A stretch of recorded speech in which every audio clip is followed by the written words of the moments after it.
Welcome to our 8th season of Highliner News. I'm Kinley. And I'm Leah. This year, we have 14 new students along with 3 second-year students working hard to organize our broadcast. We hope you enjoyed this season of Highliner News. Homecoming 2024 wrapped up a couple of weeks ago. Reporter Kinley Suffolk serves you a recap of the week. Monday's theme was socks, Crocs, and Birkenstocks. Volleyball swept Kindred on the road, and girls golf was at Fargo. The annual Juniors vs. Seniors Powder Puff game took place at Hannah Field on Monday night. The seniors crushed the juniors 30-0. Tuesday's theme was Twin Day.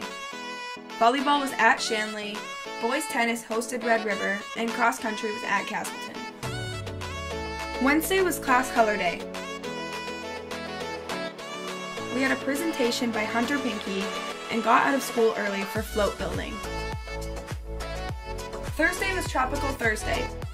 Boys tennis hosted Cheyenne and volleyball swept Wahpeton at home. Friday was Highliner Pride Day. We kicked off Homecoming Friday with a pep rally at 2 p.m. There, Greta Gobin and Colton Grable were crowned our 2024 Homecoming King and Queen. Congrats! After school was the Homecoming Parade. Shout out seniors for winning Best Flow. And to follow that night was the football game where our Highliners were victorious over Fargo South. We started off Saturday with a cross-country meet at Bjornson Golf Course, then everyone got dressed up for the junior and senior high homecoming dance. Reporting for Highliner News, this is Kinley Suffolk. Reporter Carter Haas sat down with Superintendent Josh Johnson to find out what is new around the school. Back-to-school season is almost over in VCPS, but this year will look very different for returning students. One of the biggest changes over the last couple of years has been our student enrollment. A few years ago we had 114 students graduating, and this year we brought in 53 students into our kindergarten class. So we ended the 2022-2023 school year with a decision that we were going to pursue state funds. We've gone to the state, we've presented with this upcoming legislative session. We're confident that there's going to be bills that are going to be proposed, discussed, and hopefully passed. We have significant needs in our oldest building, the high school 1919 building. The HVAC system, whether that's cooling or heating, is a significant issue. And so those are, again, conversations, discussions that we need to have as we think about both short-term and long-term facility needs for our school. Shout out to our parent-teacher organization at Jefferson Elementary. They took on a huge endeavor, raising $300,000 to make significant upgrades to their playground.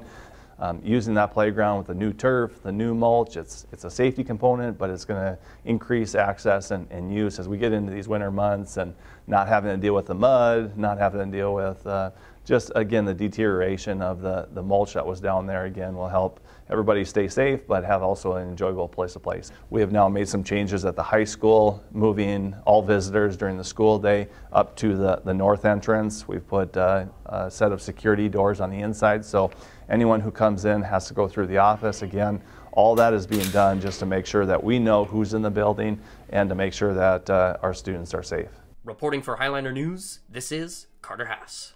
Valley City Public Schools has its own network to stream all Highliner activities. Reporter Autumn Anderson and Mike and Matson bring you the story. The Highliner Activity Network is a kind of a school-run streaming service that we started 4 years ago. The school's basically scrapbook of all of our activities, everything from elementary programs, kindergarten, music concerts, all the way up to varsity athletics. It started out with a different company that we had, but we, now we're on YouTube. We wanted to own our own content. We wanted to build a digital scrapbook for our kids, and so in order to do that, we had to build out our own platform. Here at the Hack, we've got our big camera set up. We've got a nice setup in the back, and it's just broadcasting anything that's Highliner activities. Positive feedback, the amount of streams that we do and the diversity of streams. Like I said, when we stream Thunder football or even elementary programs, we get incredible response for that. A lot of visiting fans can't believe that we're streaming junior high football, for example, and I think a lot of our clicks are those visiting fans. For Highliner News, this is Autumn Anderson. Some high school students spent the summer helping to get the school ready for the fall. Reporters Ashlyn Hartzell and Jack Samuelson sweep in the story. Over the summer, 5 students worked at the high school, cleaning and caring for our school. I had an awesome experience this summer working as a school janitor. This summer, it was a positive experience. They had a really flexible schedule. Monday we would work 8 a.m. to 12, and then Friday we would work 8 to 11. The schedule was really flexible, so if me and Ethan had to be gone for baseball, they were perfectly fine with that. We would wipe down all the rooms, all the desks and chairs, everything in the room, and then clear them out into the hallway so that they could deep clean the carpet. And then later on, we'd just do whatever was needed, clean the hallways, clean the lockers, pretty much everything in the school. For the last 4 to 5 years, the school has been hiring students to clean over the summer. So far, it's been a good experience for everyone involved. I think my favorite part about the job was meeting new people and getting to know them better and just laughing with them every day. It was fun because you got to be with your friends while you worked and probably catching a bat. My least favorite part would be cleaning the walls because there's so many pencil marks on the walls. So if you're drawing on the walls, please stop that. My least favorite part was definitely cleaning the lockers. I liked the work, it was fun. You got to be with your friends and make pretty good money. I really enjoyed the people I worked with, and we just had lots of fun laughs and lots of good times. Reporting for Highliner News, this is Ashlyn. And I'm Jack. New phone policies are sweeping over North Dakota schools. Reporters Kylie Van Bruggen and Kai Matson bring you Valley City Public Schools' outlook on their new phone policy. As assistant principal last year, a lot of the behaviors or situations that I dealt with stemmed from social media. Teachers talked about how it disrupted their classroom a lot. So if you are caught with your phone will be taken, and then you will have to pick it up at the school or at the office at the end of the day, and you'll receive 1 detention. That's for the first offense. Second offense, it's the same idea. They take your phone, you got to go to the office after school, and you'll have 3 detentions. After that, if it happens again, you're looking at parents coming to the school, and you're looking at possible in-school suspensions. Students aren't supposed to have their phones in classrooms or in hallways, but they can have them at lunch and in the library. At the beginning, it was kind of a struggle because I would forget my phone in my pocket and take it to class. The new phone policy came about because there's research out there that shows that student engagement and student learning actually increase without the cell phone in their hands within the school, and that's where the policy came about. In general, I think it's been a huge positive because kids are interacting with each other. Good for the students to keep them in check. They understand the science behind it, and therefore they will follow it. It's absolutely a positive change for my classroom. It brought back to the time when there were no cell phones, and the learning environment has just gone back to that level where there's no distractions. I'm not the biggest fan of it. When I heard about it this summer, I honestly was quite upset, but honestly, I haven't really noticed it too much going into the year. Reporting for Highliner News, this is Kylie Van Bruggen. A classroom has been transformed into a school store. Reporter Leah Hochhalter hops in to check it out.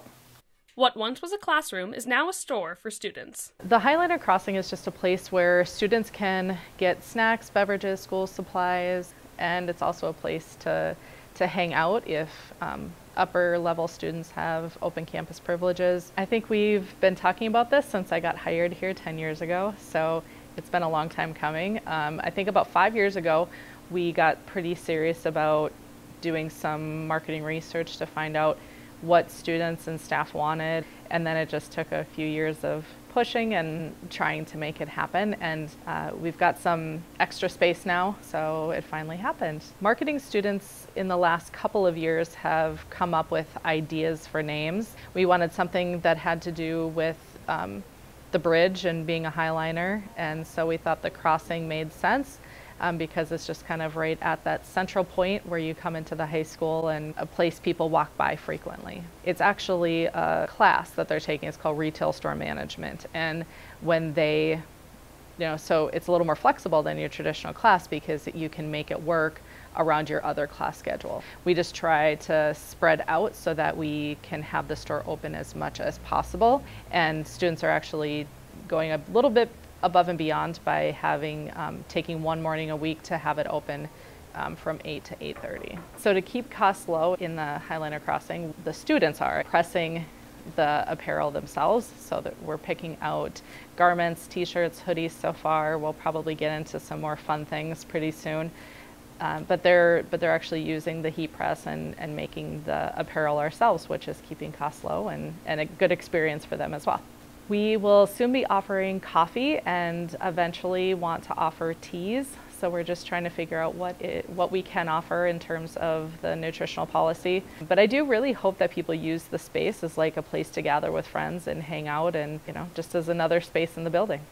Reporting for Highliner News, this is Leah Hochhalter.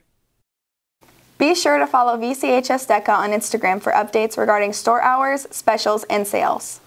Every month, Valley City Junior High staff nominate 7th and 8th grade students for Student of the Month. These students have been selected by staff for their hard work, respect, honesty, and active involvement in school activities. The September Students of the Month are 7th graders Sly Walker and Haley Martin, and 8th graders Blake Jewett and Addie Fetch. Congratulations. Thank you for joining us for this edition of Highliner News. I'm Leah. And I'm Kinley.